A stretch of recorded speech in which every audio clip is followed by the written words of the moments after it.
ஏய் மாறா சொல்லு திலீப்ப. படத்துக்கு போனோம், வந்து உட்காருவா. படத்துக்கா? ஆமா. இல்லை நான் வரடா. எக்ஸாம் 3 நாளில் போய் படிக்கணும். நான் வரல. நீ ஏய் ஸ்டடி ஹாலிடே விட்டுக்கிறாங்க, ஓகேவா? காலேஜுக்கு போய் தான் படிக்கணும்னு இல்லை, இங்கே வீட்டில் உட்காந்து படிக்கலாம், நைட்டு படிச்சிக்கலாம், வந்து உட்காருவா. எத்தனை அரியர்? அரியரே இல்லை. 14 அரியர் வச்சுருக்கேன். வச்சதை கிளியர் பண்ண முடியும். நான் கூட தான் படிக்கவே இல்லை. ஏதாவது வாயில் ஏதாவது வந்துடும். ஏய் நான் சத்தியமாக படிக்கவே இல்லை.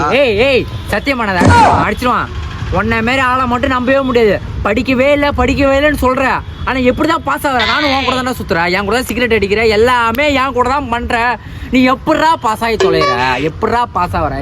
எங்கள் அம்மா மேலே சத்தியமாக நான் படிக்கவே இல்லைடா.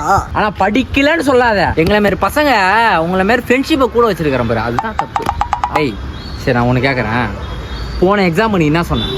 திலீப் என்னை எப்படியாவது காமிச்சு நீ தானே பாஸ் ஆகணும்னு நான் உன்கிட்ட முன்னாடி நாள் சொல்லிட்டு போனல, நீ என்ன சொன்ன? நான் பார்த்துக்கிறேன் மச்சான்னு சொன்னியா இல்லையா? நம்ம 2 பேரையும் ஒரே கிளாஸில் உட்கார வைக்க மாட்டாங்கன்னு உனக்கு தெரியும். ஆனால் எனக்கு தெரியல. கருப்பாக இருக்கிறவனை நம்பிடலாம், இந்த வெள்ளையாக இருக்கிறவனை மட்டும் நம்பவே கூடாது. எப்படி எல்லாத்துலேயும் பாஸ் ஆகிற, எப்படி நான் ஃபெயில் ஆகிறேன்னு எனக்கே என் வாழ்க்கையில் என்ன நடக்குது எனக்கே புரியல. ஏய் நான் சத்தியமாக படிக்கலடா. டேய் அடிச்சிருவான்.